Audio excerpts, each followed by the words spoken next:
El debate de la economía, con Jordi Benítez.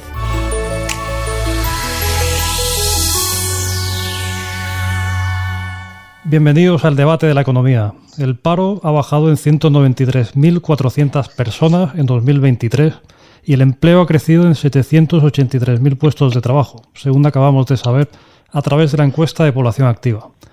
A pesar de ello, la tasa de paro se sitúa en el 11,7%, estancada en casi el doble que la media de la Unión Europea, y el empleo privado cae en 77.600 personas. Junto a ello, la semana económica ha estado marcada por la reunión del Banco Central Europeo, que ha decidido mantener inalterables los tipos de interés. En Estados Unidos, la situación económica parece que mejora y empiezan a desaparecer los temores a la recesión que anunciaban los analistas. En España hemos tenido estos días la Feria del Turismo, Fitur, en la que se ha mostrado mucho optimismo y se ha fijado de nuevo el objetivo de que nuestro país alcance los 100 millones de turistas. En 2023 llegamos a los 84 millones. Para hablar sobre todo ello tenemos hoy con nosotros a Rafael Pampillón, catedrático de la Universidad CEU San Pablo. Bienvenido, Rafael. Hola, buenos días. Y a José Ramón Pin Arboledas, profesor de la Escuela de Negocios IESE. Bienvenido, José Ramón. Muy buenos días, aquí estamos con la EPA. Con la EPA. Hoy, pues, precisamente os pregunto sobre eso. ¿Qué os ha parecido los datos que hemos conocido hoy? Vamos. Bueno, yo pienso que la economía, con estos datos, sobre todo los del trimestre, porque podrían haber sido, date cuenta que el trimestre del año 2022, es decir, comparando cuarto trimestre del 23 con el 22, en el año 2022 el paro subió en la EPA en 43.800 personas, mientras que esta vez ha bajado en 24.600. Sí. Es verdad que hemos reducido en este trimestre un poco los ocupados, pero como las cifras que tú has dado pues indican que la economía española en términos laborales se comportó bastante bien en el año 2023 y no tan mal en el cuarto trimestre, que era donde todos los analistas decían mal. Yo creo que en el año 2024, que es lo que puede interesarle al lector, al que nos escucha, pues se comportará el mercado laboral de manera similar. No habrá grandes cambios, incluso alguna mejora, porque alguna de las dos guerras puede acabar. Y los tipos de interés a mitad del año que viene, este año, pues tendrán que bajar. Por lo tanto, habrá más inversión. Rafa, ¿tú? De manera que esta es mi síntesis. No sé lo que piensa Rafa. ¿Qué te parece? Bueno, yo pienso todo lo contrario. Es decir, yo creo que el cuarto trimestre nos ha dado un disgusto porque ha habido una destrucción de empleo de 19.000 personas en el cuarto trimestre, pero toda la destrucción de empleo se produce en el sector privado, que pierde 78.000 ocupados, mientras que el empleo público aumentó en 58.600 personas. A mí me parece que el empleo público debería haberse reducido porque en el futuro debemos cumplir con una serie de criterios de déficit y de deuda pública, para lo cual hay que reducir el gasto y ir ajustando las plantillas de las administraciones. Pero no, ha habido un aumento en el empleo público. De hecho, desde que Pedro Sánchez llegó al gobierno, allá por el año 2018, había 3,1 millones de empleados públicos y ahora tenemos 3,6 millones. O sea, es el récord histórico en empleo público en España, con 500.000 empleos desde que llegó Pedro Sánchez. Si ahí unimos el paro juvenil, que sigue estando al doble, es decir, al 28% en el cuarto trimestre, que el 14% de la Unión Europea, es decir, tenemos un paro juvenil que es el doble, pues tenemos una situación en el mercado laboral, yo creo que preocupante para el cuarto trimestre, para el 2024, que hacía referencia José Ramón, en el que hay muchas incertidumbres. No, sí, incertidumbres hay, pero vamos a ver, las cifras. Yo estoy de acuerdo en el tema, por ejemplo, del mercado laboral en respecto a los públicos, a los empleados públicos, que están creciendo muchísimo. Lo que pasa es que el señor Sánchez los piensa pagar con los fondos europeos, aunque parezca mentira, porque los fondos europeos teóricamente son para los PERTES, no son para el empleado público, pero la caja la está manejando de forma tan, digamos, oscura, que nadie sabe a dónde van esos dineros.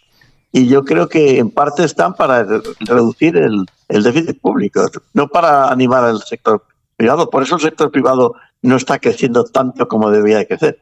No obstante, si tenemos en cuenta las previsiones de Fitur, de que podemos incluso superar los 83 millones que hemos tenido este año pasado, es que eso es una bomba de creación de puestos de trabajo. Puestos de trabajo, digamos, de poca cualificación o pero puestos de trabajo. De manera que esto es lo que se nota en la calle. En la calle lo que se nota es que hay un consumo que uno se explica y dice, pero ¿cómo es posible que haya tanto consumo? Y es porque la gente está recibiendo dinero. Otra cosa, como dice Rafa, es los efectos que eso tendrá a medio plazo. A corto plazo la sensación es, no digo de euforia, pero por lo menos sí de tranquilidad. Sí, comentabas, Rafa, que no eras tan optimista de cara al año que viene. También me comentaba José Ramón ayer me contaba pues también la insistencia de Yolanda Díaz con la reducción de la jornada laboral y demás, ¿no? Bueno, realmente, o sea, ¿cómo qué más detalles podrían darse en cuanto a, o sea, se ve que para facilitar, ¿qué podría hacerse a lo mejor para facilitar un poco más la creación de empleo privado, ¿no? Que además es más productivo, ¿no? En principio para la economía española. Sí, efectivamente. Mejorar la productividad es fundamental porque nosotros hemos tenido este año un crecimiento del PIB del 2,4%, mientras que el empleo ha crecido un 3%. Es decir, se crea más empleo que producción. Sí. Y eso es una bajada en la productividad que se viene produciendo a lo largo de todo este siglo XXI en España. Entonces, una muestra la tenemos también en la EPA de hoy, en el aumento del empleo de migrantes, del empleo extranjero, que ha habido un aumento de 25.500 extranjeros, mientras que el empleo de ocupados nacionales cayó en 44.500. En el conjunto del año 2023, el empleo extranjero creció en 334.000 personas. Tú sumas el empleo extranjero más el empleo público, que el empleo extranjero es de muy baja productividad. Bueno, la agricultura es el sector en el cuarto trimestre que más empleo crea, 68.000 empleos. O sea que yo creo que hay que apostar por la subida en la productividad. Es decir, hay que buscar la manera de apostar por sectores de nuevas tecnologías, de empresas grandes, empleo durante a largo plazo, mayor calidad.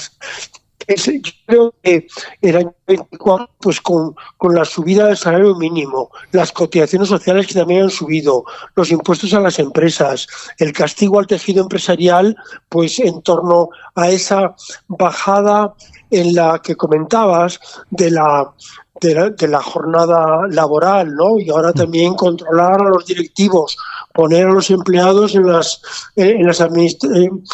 consejos de administración. A mí me parece que todo esto es una locura y un ataque al sector privado, y eso no es bueno para una economía. Bueno, yo estoy totalmente de acuerdo, Rafa, porque aquí hay dos gobiernos, en realidad.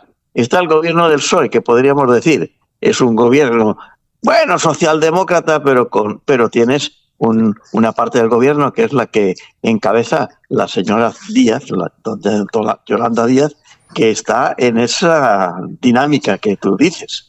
Y eso es peligrosísimo. Afortunadamente, ayer hubo una noticia un poco más esperanzadora, y es que los agentes sociales, tanto empresarios como sindicatos, la COE, CEPIME como UGT, comisiones, no van a sentarse en la mesa con la ministra. La ministra va a estar separada, es decir, de alguna manera van a negociar ellos solos sin que la ministra se empeñe. Aunque esa ministra ya sabemos que es un poco peligrosa. De hecho, lo que le gustaría a la ministra es resucitar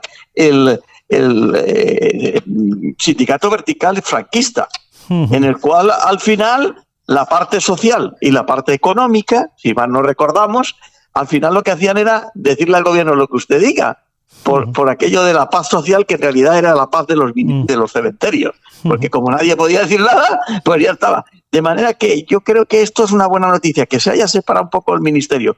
Y yo el consejo que le daría a sindicatos y a patronal, de acuerdo con lo que dice Rafael, es: usted puede reducir las horas de trabajo. A mí me parece que eso no es malo de varios puntos de vista. Mejora la, digamos, posibilidad de un balance entre vida laboral, personal, familiar. Hace que la gente esté menos estresada. Aumenta el consumo porque la gente tiene más tiempo para, digamos, gastar. Incluso, pues aumenta la sanidad porque la gente puede irse a hacer deporte, etcétera. Pero tiene un inconveniente, como dice Rafa.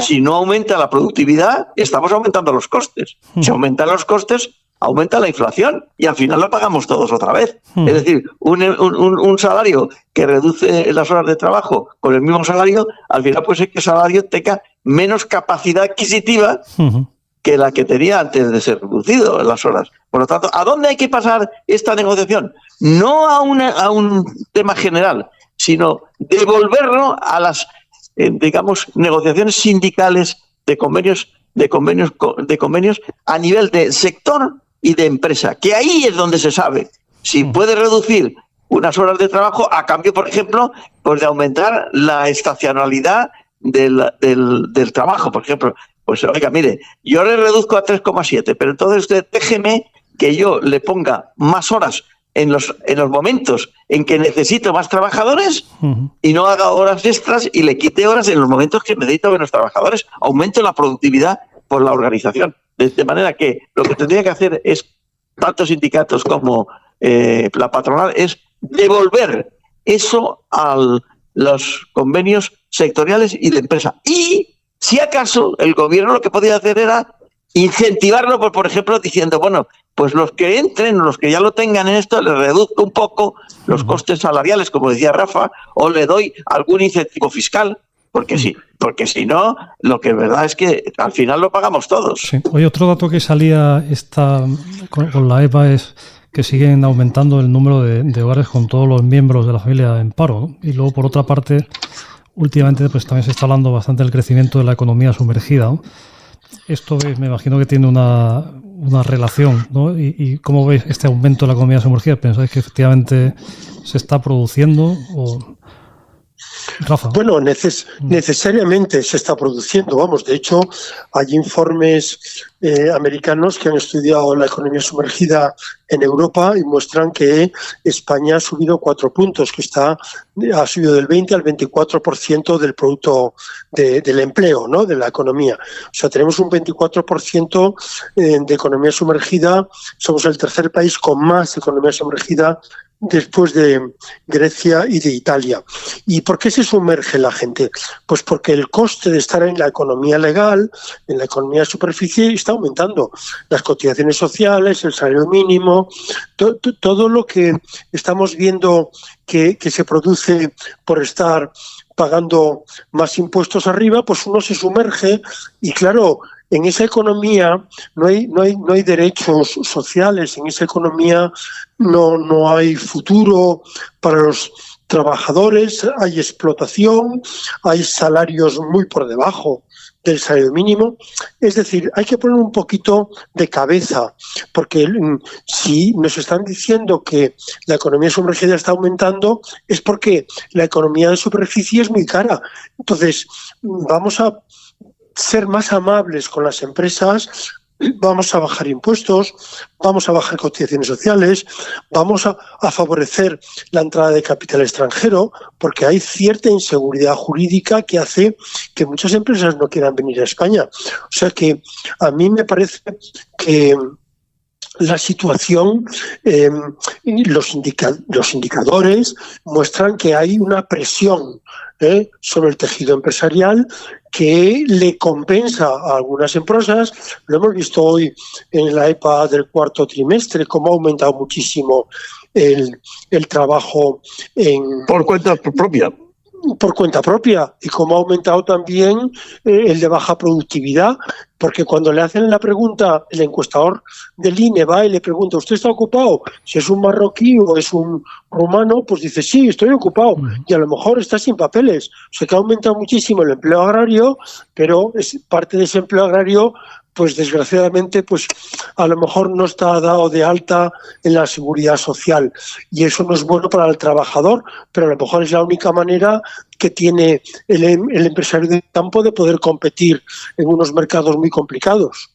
Bueno, que además, Rafa, hay una cosa, y es, en la medida que está aumentando el tipo de subvenciones que recibe la gente, pues oye, es que parte de esa economía sumergida es personas que están recibiendo dinero de las administraciones públicas y lo que hacen es que complementan esa paguita con unos trabajos, digamos, informales, que se llama en la economía sudamericana. El trabajo informal, no dicen sumergido. Claro, dicen irregular. Informal, claro, irregular. Y entonces tú que recibes 450 euros de paguita o 500 euros de paguita y dices, bueno, y le echo unas horas en el bar de la esquina que me da otros 100 euros cada fin de semana, que es cuando ellos tienen trabajo, oye, y ya redondeo, de manera que uno de los efectos perniciosos de ese tema de las subvenciones es que la gente redondea con el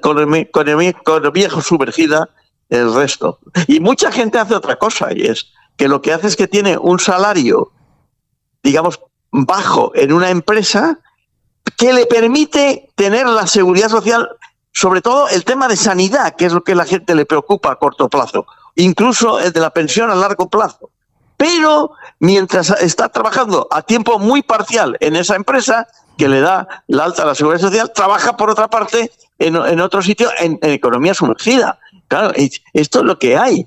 De manera que tendríamos que ver cómo organizar esos sistemas de ayuda social, que me parece muy importante, pero sin que empujen también a la economía sumergida, porque esto es lo que está pasando también. Una parte de la economía sumergida se debe a eso, la otra, como dice Rafa, se debe a que, claro, si te cuesta mucho obtener un trabajador, digamos, de forma legal, pues lo tienes de forma, ilegal, digamos, heterodoxa, informal, como dicen en Latinoamérica, le llaman informal.